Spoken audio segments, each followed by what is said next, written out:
The opera house costume room smelled of aged velvet and camphor, dust motes spinning in the thin blade of gaslight that cut through the doorway. Vivienne Hartley's hands trembled as she rifled through the trunk marked Don Giovanni, 1889, the year her father had died, the year Harrison Caldwell's father had crushed the newspaper strike that had been her father's final investigation.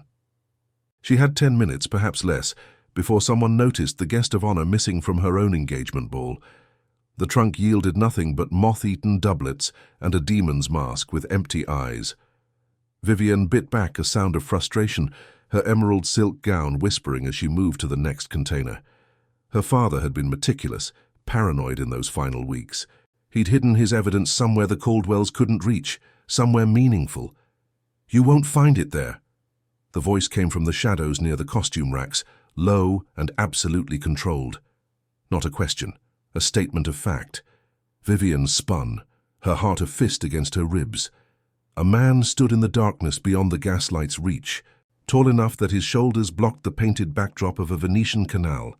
She could see only his silhouette, the rigid line of his posture, the gleam of military brass at his collar. "Who?" Her voice came out steadier than she felt. "Who are you?" He stepped forward and the light caught him like a blade. General Alexander Thorne was precisely as the newspapers described. Tall, broad-shouldered, with the kind of physical presence that suggested violence held in absolute check. His uniform was immaculate, Union blue and gold, no decoration except the stars on his shoulders and a single ribbon at his breast that Vivienne recognized as the Medal of Honor. His face was all clean lines and sharp angles, beautiful in the way a weapon is beautiful, and his eyes were the color of winter slate. Those eyes studied her with the same clinical precision she imagined he used to assess battlefields. "General Thorne," he said, as if his name were merely a fact to be recorded. "And you're Vivienne Hartley, daughter of Marcus Hartley, journalist, engaged as of tonight to Harrison Caldwell III. He paused, and something shifted in his expression, not softening but sharpening. "You're looking for your father's evidence against the Caldwell syndicate." It wasn't a question. Vivienne's breath stopped. For 3 years, she had carried her suspicions like broken glass in her chest, careful never to let them cut through to the surface. Her father's accident at the rail yard, her mother's sudden decline, the debts that appeared from nowhere, the guardian appointed by the court who happened to be Thorne Caldwell's personal attorney. And now this man, this general she'd never met, stood in a costume room and spoke her deepest secrets, as if reading from a military report. "I don't know what you mean," she said carefully. "Yes, you do." Thorne moved closer, his footsteps silent despite his size. "Your father was investigating military contract fraud, specifically the Caldwell Railroad Company's bid for the transcontinental supply route. He discovered they were using substandard materials, bribing inspectors, and falsifying weight records to maximize profit. 47 soldiers died last winter when a supply train derailed in Montana because the rails were half the required strength." Vivienne's hands clenched in her skirts. She'd suspected. But hearing it said aloud, hearing the number, 47 men, made it real in a way that hollowed out her chest. "He died before he could publish," she whispered. "He died," Thorne corrected. "Because he was about to publish. The derailment was ruled accidental. Your father's death was ruled accidental. Very tidy."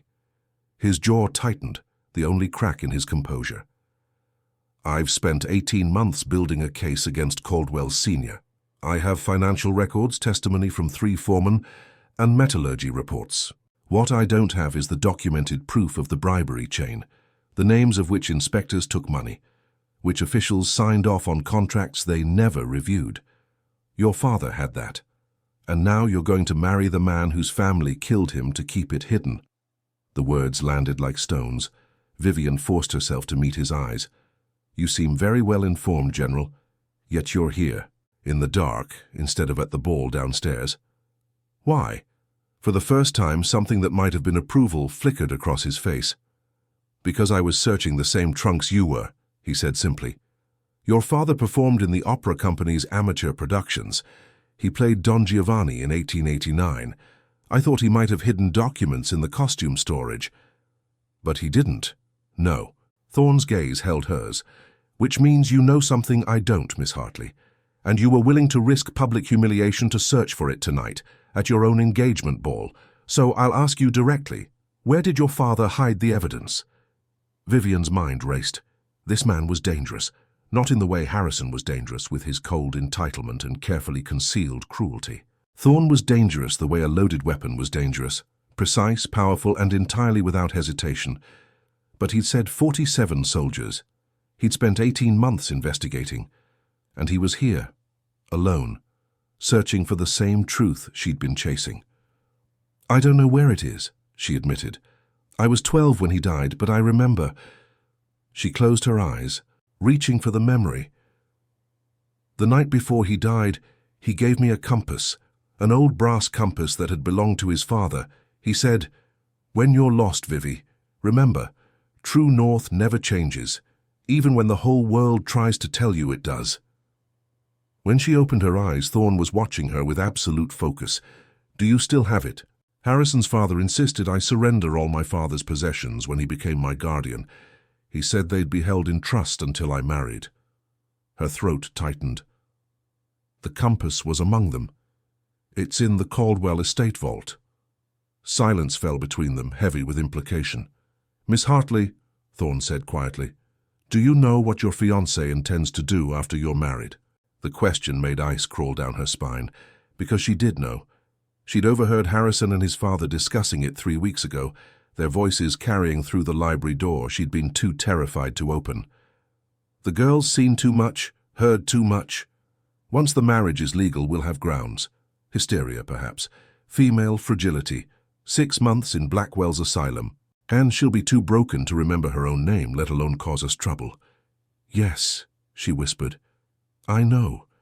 Thorne's expression didn't change, but something went very still behind his eyes, something cold and absolutely lethal. "Then let me be clear," he said. "If you marry Harrison Caldwell tomorrow, you will disappear. Not immediately. They'll wait long enough to make it seem natural. But within 6 months, you'll be committed to an asylum on falsified medical testimony, and the Caldwell family will control your father's remaining assets, your mother's trust, and most importantly, your silence." He paused. "They've done it before. Harrison's first engagement ended the same way. The girl's family was too afraid to fight." Vivian's knees wanted to buckle, but she locked them. "Why are you telling me this?" "Because I need you alive and sane," Thorne said bluntly, "and because you deserve to know what you're walking into." He moved closer, close enough that she had to tilt her head back to hold his gaze. "I can protect you, but you'll have to trust me, and you'll have to be brave in ways you've never had to be brave before." "I don't know you." "No," he agreed. "But you know what I am. You know my reputation. And you know I have no reason to lie to you. I could have arrested you the moment I found you searching restricted costume storage in a government-leased building." One corner of his mouth lifted, not quite a smile. "I'm choosing not to. Consider why." Vivian's heart hammered. She thought of her mother, frail and fading in the Caldwell country house, kept just comfortable enough to be compliant. She thought of her father, crushed beneath a rail car that should never have been on those tracks. She thought of Harrison's hands on her waist tonight, proprietary and cold. "What do you want me to do?" "Exactly what you're already doing," Thorne said. "Go through with the engagement. Smile for the photographs. Play the dutiful bride." His eyes held hers. "And report everything you see and hear directly to me. You're in the house. You have access to conversations I'll never hear. You're the perfect witness, if you're willing." "And if I am? What happens when Harrison discovers I'm spying?" "He won't." Thorne's certainty was absolute. "Because I'll make sure of it. And when I have enough evidence to bring charges that will stand up in federal court, I'll extract you before the Caldwells can retaliate." "You're asking me to risk my life?" "Yes." He didn't soften it. "I am. Because 47 soldiers are dead, and more will die if Caldwell wins the new Western expansion contract. Because your father died trying to stop this, and you're the only person left who can finish what he started." He paused. "And because if you marry Harrison tomorrow, without my protection, you're risking your life anyway. At least this way, you'll have a chance." Vivian studied him, this hard, controlled man who spoke of violence and justice in the same level tone. There was no warmth in him, no attempt to charm or seduce her cooperation. Just cold strategic assessment and unflinching honesty. It should have terrified her. Instead, she found it steadying. Harrison lied with every smile. Her guardian lied with every reassurance. This man, at least, told the truth, even when it was brutal. "If I do this," she said slowly, "I want your word, not as a general, as a man. That you won't sacrifice me for your case." Something shifted in Thorne's expression, not softening but deepening. When he spoke, his voice was quieter but somehow more forceful. "You have my word, Miss Hartley, on my honor and my name. I will not let them take you." The gaslight flickered. Somewhere below, the orchestra struck up a waltz. Vivian drew a breath that felt like stepping off a cliff. "Then tell me what I need to do." The Caldwell mansion sat on Fifth Avenue, like a monument to wealth and ruthlessness, all white marble and iron gates. Vivian had lived there for 3 years, ever since her guardian had installed her in the guest wing for propriety's sake, while her mother recovered in the country. She'd learned quickly that recovery was a lie and propriety was a cage. Now, standing in the morning room with sunlight cutting through the windows, she watched Harrison read the morning papers and tried to see him the way General Thorne would, as an enemy to be studied, catalogued, predicted. Harrison Caldwell III was handsome in the way expensive things are handsome, polished, carefully maintained, utterly without warmth. His features were regular, his clothes immaculate, his manners perfect in public.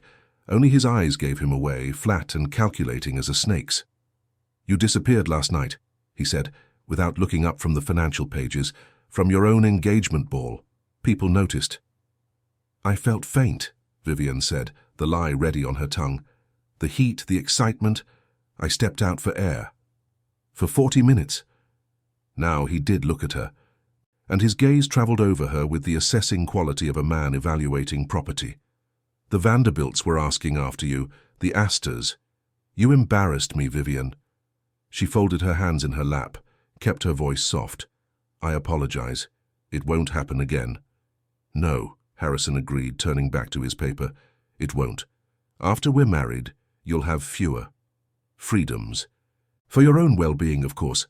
Women of delicate constitution require structure." The threat was clear. Vivian nodded meekly and hated herself for it. But when Harrison left for his club an hour later, she went straight to the library and locked the door.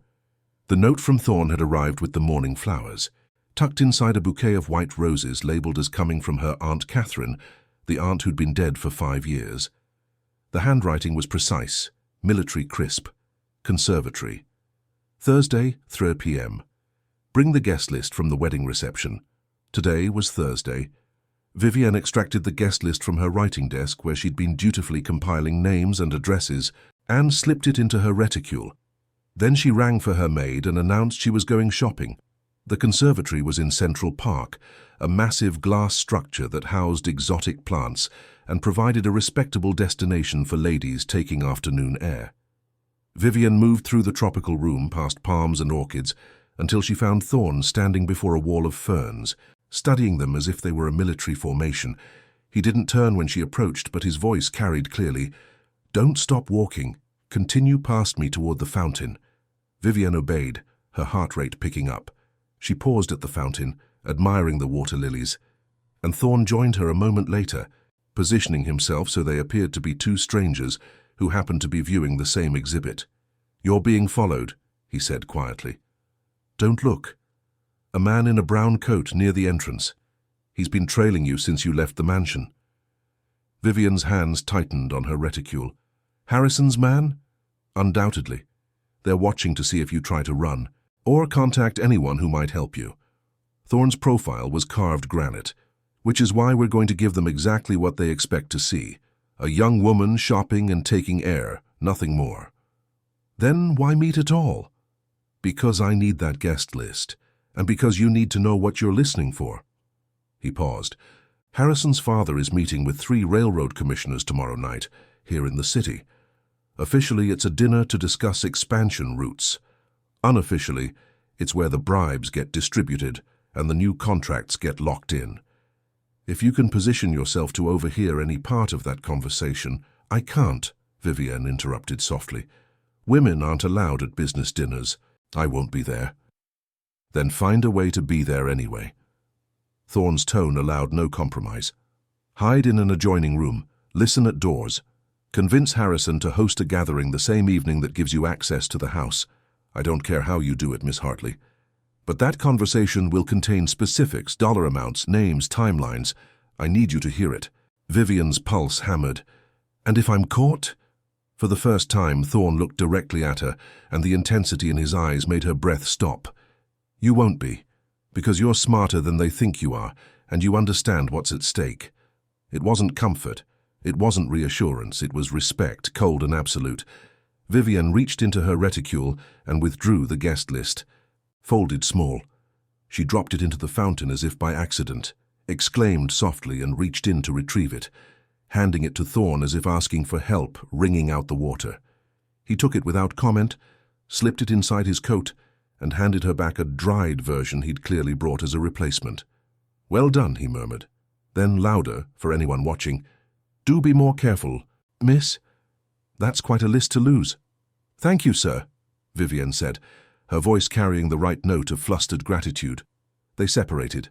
Vivian continued her walk, very aware of the man in the brown coat trailing at a discreet distance, but her mind was already working, turning over the problem Thorne had set before her. Tomorrow night. A business dinner. She needed to hear what was said. By the time she returned to the mansion, she had a plan. I want to host a ladies' gathering, Vivian announced at dinner that evening, her voice carefully light. For the wedding. A sort of pre-celebration. Tomorrow night, if possible. Harrison's father, Thorne Caldwell Sr., looked up from his roast beef with the expression of a man interrupted by the buzzing of a fly. He was older than his son, heavier, with the kind of face that suggested a lifetime of getting exactly what he wanted. Tomorrow night is inconvenient, he said flatly. Oh.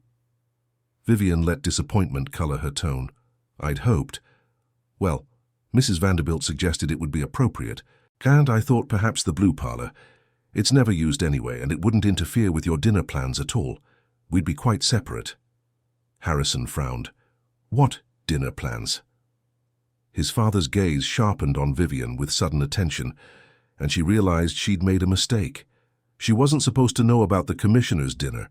Her guardian had mentioned it in passing, thinking she wasn't listening, but Harrison's father didn't know that. The usual Thursday gathering scheme, she said quickly, dropping her eyes. I know you gentlemen have your routines. I wouldn't dream of disrupting them. A pause that stretched too long. Then Thorne Sr. smiled, thin and cold. How thoughtful of you, my dear. Yes, by all means, use the blue parlor. I'm sure Harrison won't mind his bride-to-be entertaining her friends. His gaze slid to his son. Will you, Harrison? Of course not, Harrison said, though irritation flickered across his face. He didn't like being managed by his father in front of his fiancée. Vivienne smiled sweetly and turned the conversation to flower arrangements. But her mind was calculating distances. The blue parlor shared a wall with the private dining room, and the servants' passage between them had a ventilation grate that connected both spaces. She'd discovered it months ago while trying to avoid Harrison during one of his moods. Tomorrow night, while a room full of society ladies chattered over tea and cakes, Vivienne would excuse herself to check on refreshments, and she would hear every word spoken in her future father-in-law's business dinner. The evening went exactly as planned until it didn't. Vivian's ladies' gathering was properly tedious. 12 women of appropriate social standing discussing wedding details with the kind of vicious politeness that passed for conversation among the elite. She played her role perfectly, the blushing bride, grateful for guidance, modest in her expectations. At 8:30, she excused herself to speak with the kitchen about additional pastries. The servants' passage was dark and narrow, the kind of space that existed in every grand house, but that residents pretended not to see. Vivian moved quickly, her soft slippers silent on the wooden floors. The ventilation grate was at eye level, covered by a decorative brass screen. Through it she could hear everything. Complete control of the western expansion route, Thorne Caldwell's voice, smug with certainty. The contracts are being signed Monday.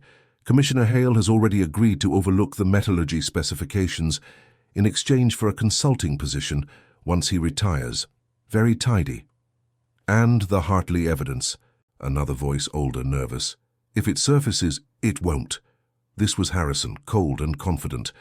Even if the girl knows where it is, she'll be in no position to share it in 6 months. Dr. Brennan at Blackwell's Asylum is very accommodating when it comes to wealthy families with difficult wives. Laughter, low and satisfied. Vivian's hands clenched. She forced herself to keep listening, to memorize every word, every name. Commissioner Hale, Dr. Brennan, Monday contracts, western expansion route. She was so focused on the conversation that she didn't hear the footstep behind her until a hand clamped over her mouth. Harrison's voice a whisper against her ear. "Found you." Vivian's scream died behind his palm. She thrashed, but Harrison was stronger, and he dragged her backwards into the darkness with terrifying ease. Panic flooded her system. Not just fear, but the awful certainty that she'd failed, that this was how it ended, that Thorne had been wrong to trust her. The hand released her. Vivian spun, ready to run, and froze. It wasn't Harrison.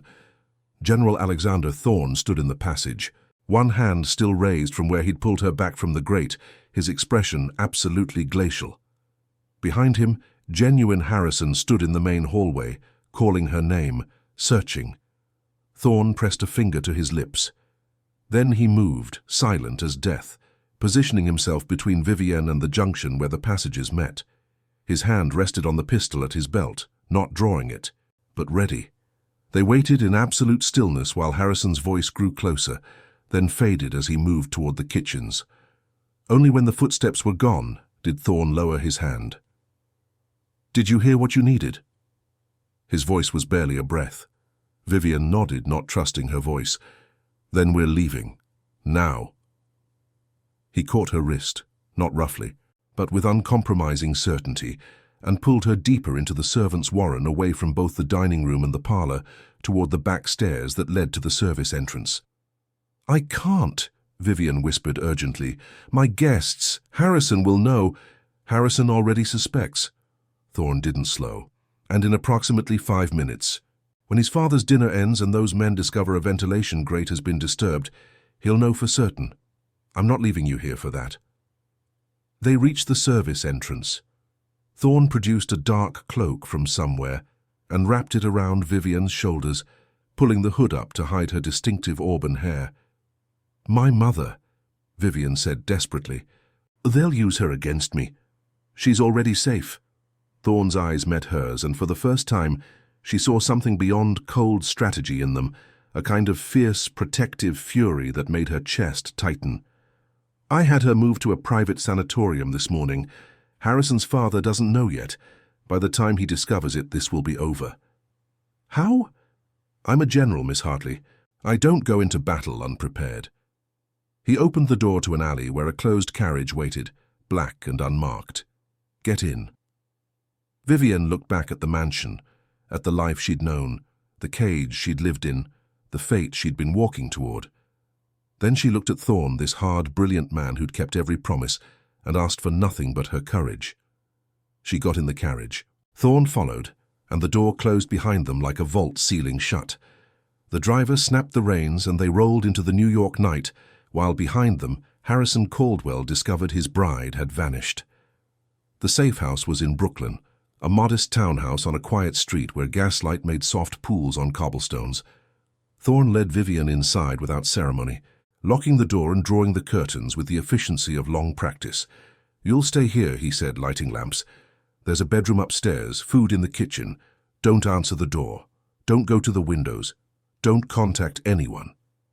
Vivienne pulled off the cloak, her hands shaking now that the immediate danger had passed. "For how long?" "Until Monday." Thorne shrugged out of his uniform coat and draped it over a chair, revealing shirt sleeves and suspenders that somehow made him look more dangerous, not less. "I have enough now. Your testimony about what you heard, combined with the documents I've gathered. But I need the weekend to coordinate with federal prosecutors and ensure the arrests happen simultaneously. If we move too soon, the Caldwells will scatter. If we wait too long, they'll find you. And my mother? Safe. I moved her to Dr. Sarah Morgan's private hospital in Connecticut. Dr. Morgan is a friend, a suffragist, and absolutely incorruptible. Your mother is receiving actual medical care, not just sedation. She's asking for you. The last part broke something in Vivienne's chest. She'd been separated from her mother for months, allowed only supervised visits where her guardian watched every word. Can I see her? After Monday. Thorne's voice gentled, fractionally. I'm sorry, but moving you now would be too dangerous. Vivienne nodded, not trusting her voice. She moved to the window, not to the curtains, but near them, and wrapped her arms around herself.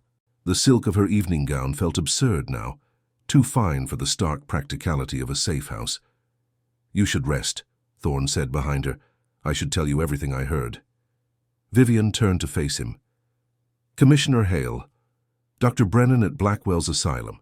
The Western expansion contract's being signed Monday, the consulting position as a bribe. What else do you need?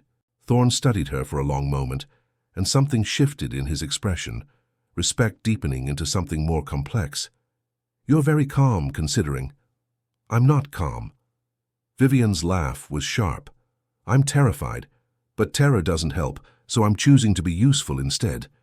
She moved to the table, pulled out a chair with hands that only trembled slightly, and sat with perfect posture. So, what else do you need from me, General? For the first time since she'd met him, Alexander Thorne smiled, a real smile, small and almost surprised, that transformed his severe face into something warmer. Everything, he said quietly. Tell me everything. They worked through the night. Vivienne recounted every detail she could remember, not just from tonight, but from 3 years of careful observation in the Caldwell house.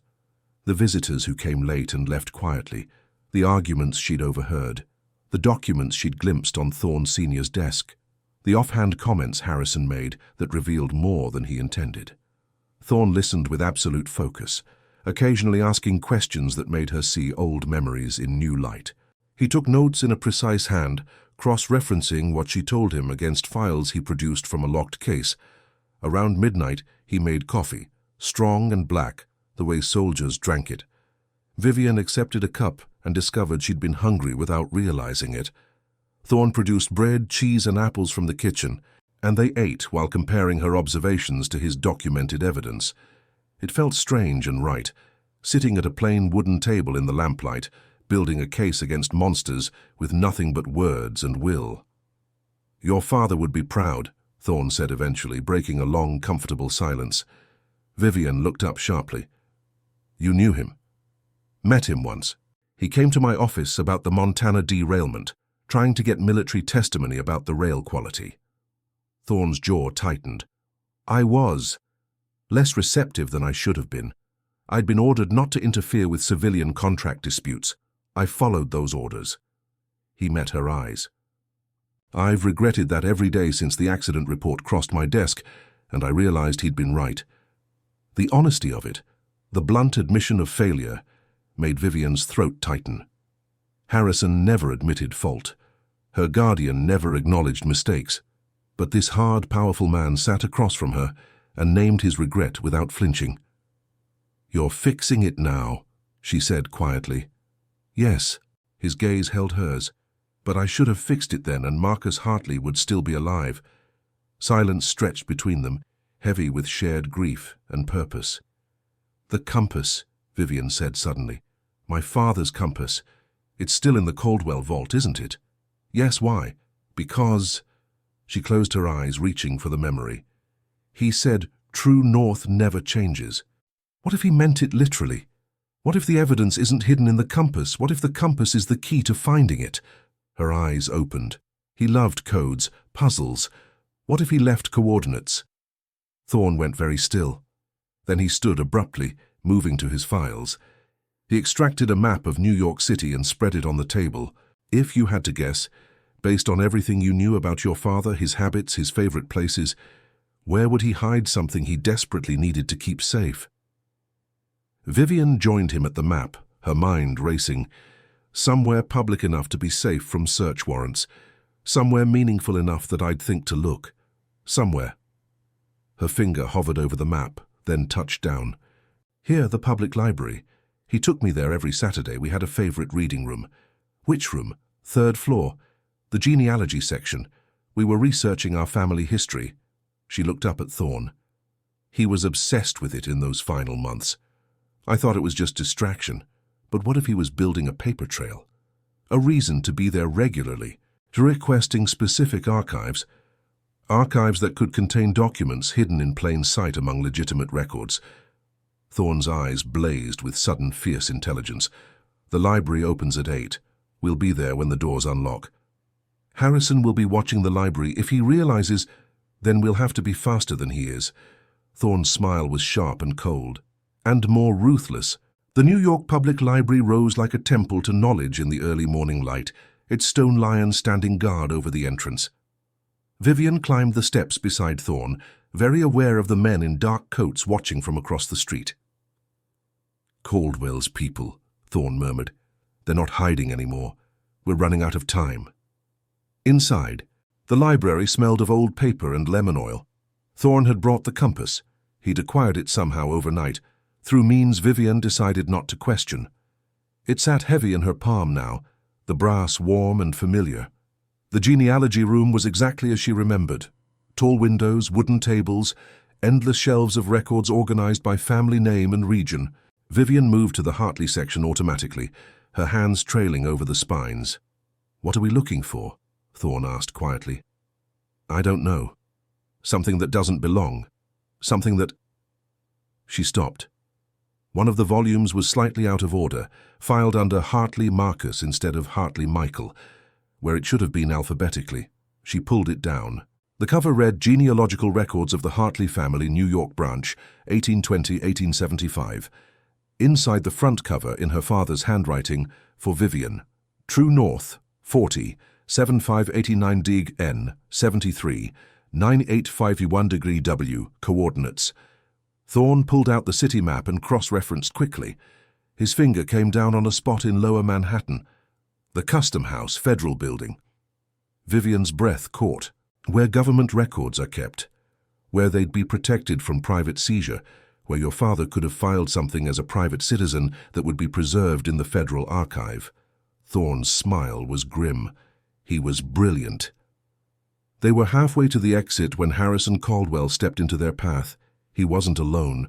2 large men flanked him, and his expression was cold fury, barely controlled. "Vivian, how fortunate. I was so worried when you disappeared from your own party."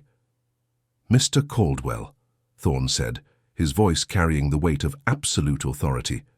"You're blocking our exit." Harrison's gaze flicked to Thorne, dismissive. "General Thorne, this is a private family matter. The girl is my fiancé, and she's clearly unwell. I'm taking her home." "No," Vivian said clearly, "you're not." Harrison's expression darkened. He reached for her arm. Thorne's hand caught his wrist with crushing force. The movement was so fast Vivian barely saw it, but suddenly Harrison was frozen, his face white with pain, as Thorne held him in a grip that looked casual but was clearly agonizing. "Miss Hartley," Thorne said pleasantly, "has made her wishes clear. I suggest you respect them."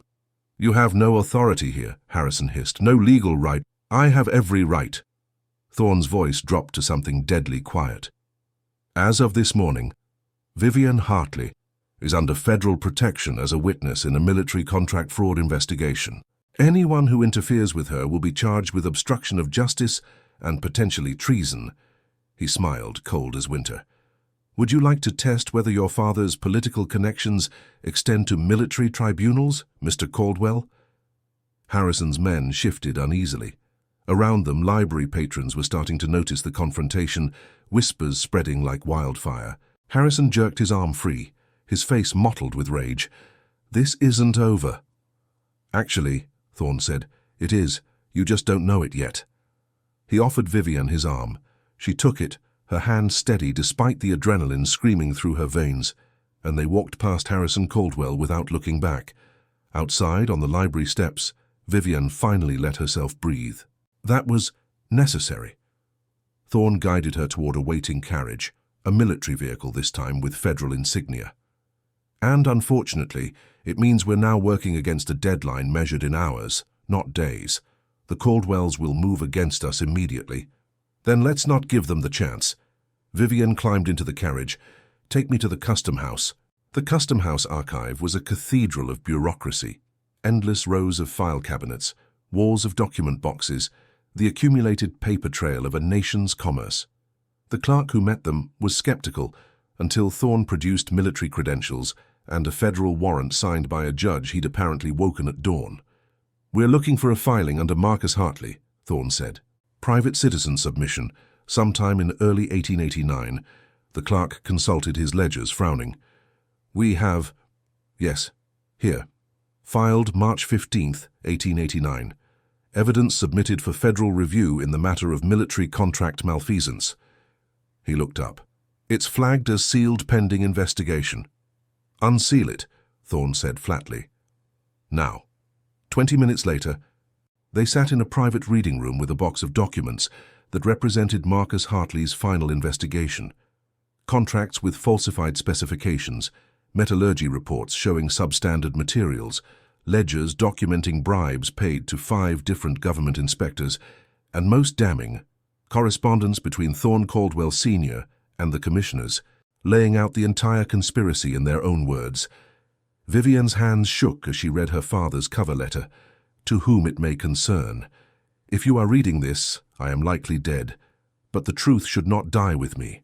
These men have betrayed the soldiers they claim to serve.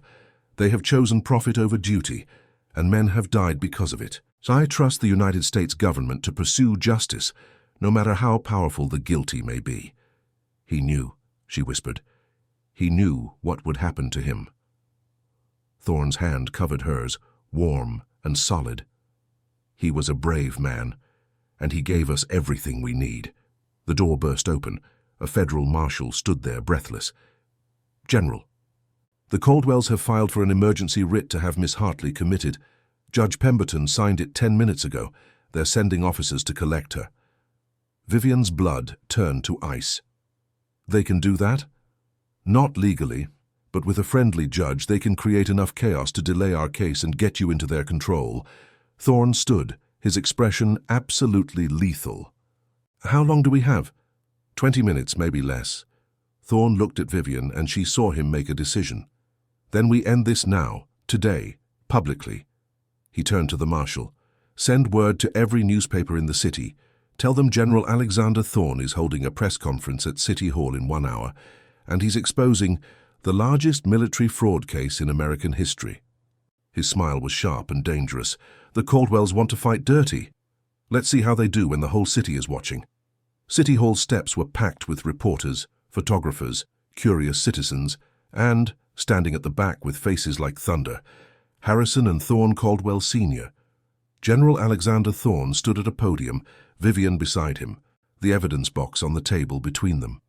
He wore his full dress uniform, every inch the decorated war hero, and when he spoke, his voice carried with absolute authority. 47 soldiers died in Montana last winter when a supply train derailed. The official report called it an accident. It was not. He paused, letting the silence build. It was murder by greed.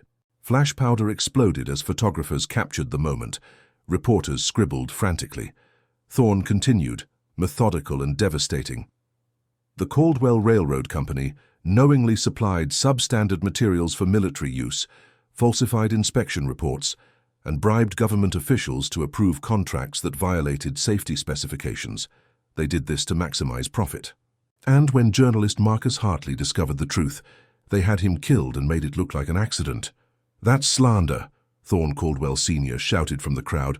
"I'll have you—" "You'll have nothing," Thorne cut him off coldly, "because I have documents, I have testimony. And I have the evidence Marcus Hartley died protecting, filed legally with the federal government before his murder." He gestured to the box. "Every contract, every bribe, every name, and as of this morning, federal marshals are executing arrest warrants for everyone involved." As if choreographed, marshals began moving through the crowd, reading rights to men who'd thought themselves untouchable. Commissioner Hale went white and tried to run. He made it 3 steps before being tackled.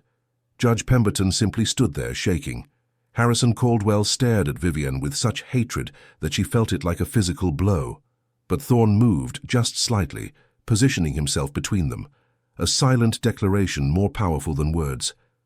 "Miss Vivian Hartley," Thorne said, his voice ringing across the plaza, "is the key witness in this case.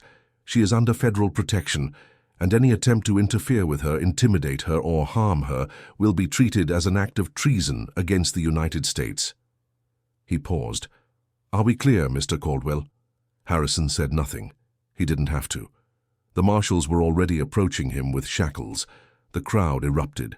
Questions shouting, cameras flashing.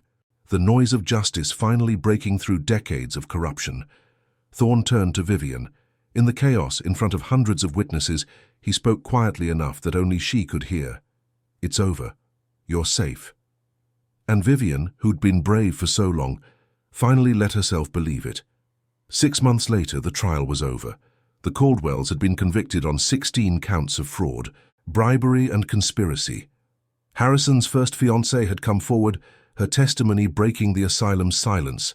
Reforms were sweeping through government contract offices, and Marcus Hartley's name had been cleared, his investigation published in every major newspaper as a testament to journalistic courage. Vivian stood in the parlor of a new townhouse, hers, purchased with the inheritance that had finally been returned to her, and watched the sunset paint Manhattan gold. Behind her, a familiar voice. The furniture arrived. She turned. General Alexander Thorne stood in the doorway, no longer in uniform, but in a simple suit that somehow made him look even more formidable. He'd taken a position training military investigators, work that let him pursue justice without the political constraints of active command. They'd been something these past months. Not courting, not exactly, but building a foundation of trust that went deeper than romance. Shared dinners where they discussed cases and ethics. Long walks where silence felt comfortable. A partnership that had started in crisis and somehow survived into peacetime. "Thank you," Vivian said, gesturing to the new furniture. "You didn't have to help. I wanted to." Thorne moved into the room, and Vivian was struck again by how he filled space, not aggressively, but with the kind of contained power that made her feel safe instead of threatened. "Besides, I have ulterior motives." "Oh?" He stopped in front of her, close enough that she had to tilt her head to meet his eyes. Those winter-grey eyes that had once been so cold now held warmth that made her breath catch. "Vivian Hartley," he said quietly, "you are the most intelligent, brave, and stubborn woman I've ever met. You've faced down your father's killers, testified in federal court, and somehow managed to make me believe in justice again when I'd nearly given up on it." He paused, "And I find I can't imagine continuing this work, continuing anything, without you beside me." Vivian's heart hammered. "Alexander, I'm not good at softness," he continued, almost conversational. "I'm not romantic. I probably never will be. But I'm absolutely certain that I love you. And I'd very much like to marry you, if you'll have me." It wasn't poetry, it wasn't moonlight and roses. It was honest, direct, and utterly him. Vivian smiled, feeling joy bloom in her chest, like spring after a long winter. "On one condition," his eyebrow raised, "which is, you stop calling yourself unromantic, because protecting my mother, fighting corruption, and standing beside me in front of the entire city is the most romantic thing anyone has ever done." She stepped closer, closing the distance between them. "Yes, Alexander, I'll marry you."